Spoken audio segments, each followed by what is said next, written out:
दरवेश दिल्ली का बहुत बड़ा आलिम, बहुत बड़ा हदीस का उस्ताद, तरीके पाकिस्तान के जुर्म में उनकी जवान बेटी हिंदू उठा के ले गए। जवान बेटी हिंदू उठा के, इन जालिमों से पूछो, इन वडेरों से पूछो, तुम अपनी कुर्बानी तो बताओ। तुम्हारे वालिदैन तो बैठे हुए थे अंग्रेज के कदमों में, तुम तो जूते साफ करने वाली कौम हो, या हुक्मरान बन गए। मौलाना अमीरुद्दीन की जवान बेटी ले गए। और हजरत के पास लोग आए, मुझे बताओ बेटियों की तकलीफ कितनी बड़ी होती है। सीना जख्मों से छलनी हो गया। और जब मौलाना नईमुद्दीन साहब ताज़ियत के लिए पहुंचे तो हजरत को सीने से लगा के कहने लगे, फिक्र ना कीजिएगा, कोई बात नहीं। मौलाना अमीरुद्दीन साहब कहने लगे, हुजूर बस पाकिस्तान बन जाए, मेरे रसूलुल्लाह के दीन का झंडा बुलंद हो जाए, एक बेटी क्या, मैं हजारों बेटियां कुर्बान करने को तैयार, मैं तैयार हूं देने के लिए औलादे। लोगों ने 10 लाख आदमी ने हिजरत की, 10 लाख 30,000 जाने एक एक दिन के अंदर कटी।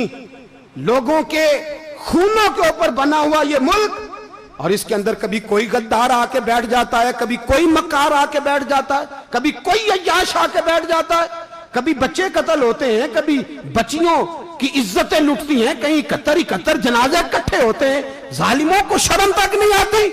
हम किसी आइन को नहीं मानते, किसी कानून को नहीं मानते, हम मानते हैं उस पाकिस्तान को जिस पाकिस्तान में एक तरफ अल्लाह का कुरान हो और दूसरी जानब मोहम्मद मुस्तफा का फरमान हो। हमें किसी तीसरी चीज की जरूरत हो। अगर सेकुलर पाकिस्तान बनाना था तो इंडिया की गवर्नमेंट तो आज भी अच्छी है पाकिस्तान से, वहां तो जमहूरियत आज भी ज्यादा पनपती है। एक दफा भी कोई डिक्टेटर नहीं आया, तमाशा लगाया हुआ है, मैं ये कर दूंगा, मैं वो कर दूंगा। पागल कौन समझते हो हमें? बेवकूफों का मुल्क है ये, जो तुम्हारे जी में आता कहते जाते हो, जो जिसके मन में आता है वो कहते जाते हो।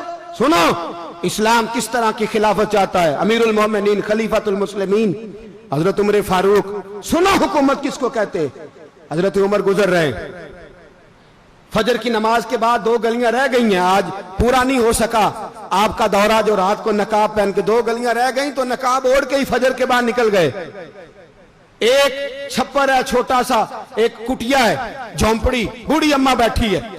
उमर फारूक गुजरने लगे, बूढ़ी को परेशान देखा, अम्मा जी इजाजत हो तो अंदर आ जाऊं। बूढ़ी कहने लगी, चल दौड़ जा, अपना काम कर, क्यों इजाजत दूं? तेरी मेहरबानी अम्मा, आने दो। क्या दौड़ जा? तेरी मेहरबानी अम्मा, गुजारिश है, चलो आ जाओ। हज़रत उमर फारूक फरमाया करते थे, मैंने उस औरत से आइन सीखा है, आइन, मैंने उससे कानून सीखा है, उस बूढ़ी औरत से। अंदर आ गए उमर फारूक। अम्मा क्या परेशानी है, क्या बात? अम्मा कहने लगी, खामद इंतकाल कर गया, औलाद अल्लाह ने दी कोई नहीं, मैं गरीब हूं, 3 दिन से रोटी नहीं खाई, 25 दिनार का कर्जा चढ़ गया है, मुझे उमर फारूक से बड़ी शिकायत है, उसने मेरा हाल ही नहीं पूछा। हजरत उमर कहते थे, मुझे उसने दस्तूर और आइन सिखाया। कहने लगे शिकवा है, उमर आया ही नहीं। हजरत उमर कहने लगे, अम्मा उमर को क्या पता कि तू इस हाल में है। अम्मा दस्तूर बयान करती है, अम्मा जमहूरियत का ऐलान करती है, कहती है नहीं पता उमर को, तो उमर से कहो छोड़ दे हुकूमत, उसके हवाले करे जो खबर रख सकता है, ना इधर उधर की तू बात कर। ये बता के काफिला क्यों लुटा, मुझे रहजनों से गरज नहीं, तेरी रहबरी का सवाल है। उमर से कहो छोड़े हुकूमत, उसको दे जो पता रख सकता है। हजरत सैयदना नाफे फरमाते हैं, जिसके सामने किसरा और रूम के बादशाह कांपा करते थे, मैंने उस उमर को बूढ़ी अम्मा के सामने कांपते हुए देखा है। राशा तारी है उमर फारूक का। दौड़े गए, 25 दिनार लाए, राशन रख के लाए, रोटियां पकाई, बूढ़ी अम्मा को खिलाई। कहने लगे, अम्मा 25 दिनार ले ले और चल, गलती हो गई, उमर को माफ कर दे। अम्मा बोल के कहने लगी, मैं नहीं माफ करती, मैं तो पक्का फालूं, बस गिरने वाली हूं, एक दफा कब्र में जा लेने दे, मेरे रसूल आएंगे तो मैं उमर की शिकायत करूं।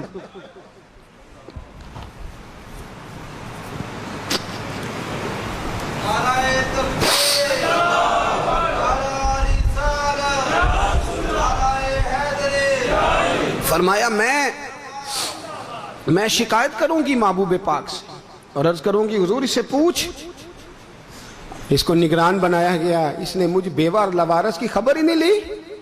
ये है आईन इस्लाम, یہ ہے دستور مصطفیٰ کریم صلی اللہ علیہ وسلم۔ یہاں کتنے غریب بھوکے سوتے ہیں، کتنوں کے بچے روز اغوا ہوتے ہیں، کتنی مصیبتیں۔ گورنمنٹ کہتی ہے کچھ بھی نہیں کچھ بھی نہیں کچھ بھی نہیں، افواہ ہی ہے افواہ ہی ہے۔ افواہ ہے تو اس کا علاج کیوں نہیں ہوتا؟ آپ میدان میں سر عام آ کے اس کا اعلان کیوں نہیں کرتے؟ جاگیے اور سنیے میری بات۔ حضرت سیدنا فاروق اعظم نے 25 دینار دیے، پھر اس اماں کو کھانا دیا۔ کوئی برادری نہیں اس اماں کی، کوئی ووٹ بینک نہیں، کوئی یہ اماں کسی بڑی برادری کی نہیں جس کا 2 لاکھ ووٹ ہو۔ امیر المومنین ہو کے عمر فاروق اماں کے قدموں میں بیٹھ گئے، کہنے لگے اماں عمر کمزور ہے، حضور کا سامنا نہیں کر سکتا، تیری مہربانی نبی پاک کے سامنے شکایت نہ کرنا۔ اماں کہنے لگی چل میں تیری خاطر معاف کر دیتی، جا تو مجھے کسی اچھی ماں کا بیٹا لگتا ہے، جا تیری خاطر۔ کہنے لگے چل پھر مجھے لکھ کے دے۔ کہنے لگی میں تو ان پڑھ ہوں، تو لکھ دے میں دستخط کر دے۔ حضرت عمر نے لکھا۔ ایک بوڑھی اماں کو شکایت تھی خطاب کے بیٹے عمر سے، اور پھر وہ معاف ہو گئی۔ اماں کہتی ہے میں نے اللہ کی رضا کے لیے معاف، یہ دستخط کر دو۔